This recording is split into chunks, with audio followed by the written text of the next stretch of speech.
كيف تعرف أن الشخص معجب بك؟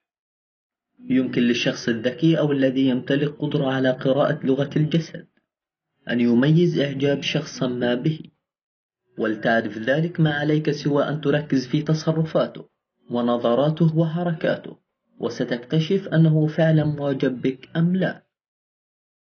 الحركات التي تدل على إعجاب الشخص بك: النظر، وهو من أهم الأمور التي يجب أن تلاحظها في الشخص المقابل، فإذا كان معجبا بك ستجده يرفع حاجبه للأعلى إذا ما نظرت إليه، ولكن انتبه، فهذه الحركة تمر بسرعة كبيرة ويمكن ألا تلاحظها بسهولة.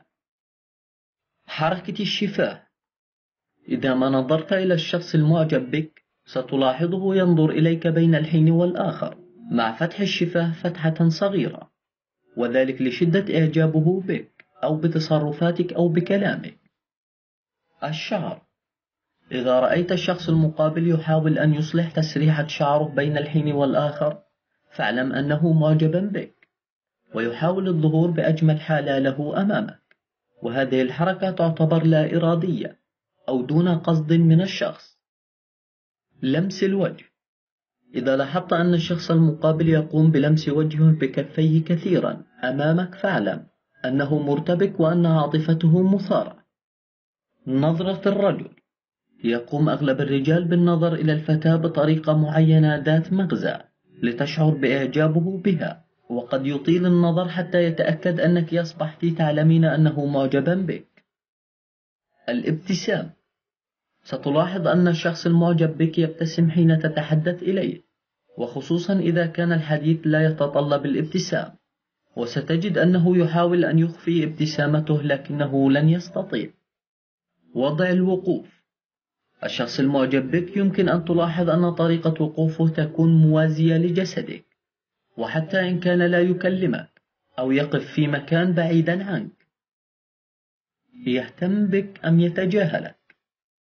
يعتبر الاهتمام والتجاهل من أقوى علامات الإعجاب، فتراه يهتم بك كل الاهتمام في اليوم الأول ثم يتجاهلك في اليوم الآخر وكأنه لا يعرفك، وبسبب ذلك أنه يشعر بأن اهتمامه قد فضح أمره وأظهر إعجابه بك، فيحاول أن يخفي هذا الإعجاب بالتجاهل.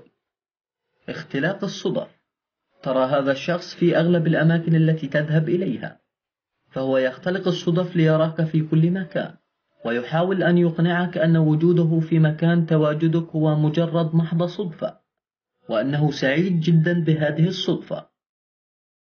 أصدقاؤك لطفاء جدا: ستلاحظ أن الشخص المعجب بك بدأ بالاهتمام بأصدقائك بشكل كبير وواضح، وقام بتغيير أسلوب تعامله معهم، واعلم أنه يفعل كل هذا حتى تبقى تحت ناظريه، فتراه يحدق بك إذا كنتم في اجتماع عمل أو لقاء، فتشعر أنه يطيل النظر إليك ويحاول أن يبقيك تحت عينيه طالما أنتم في نفس المكان.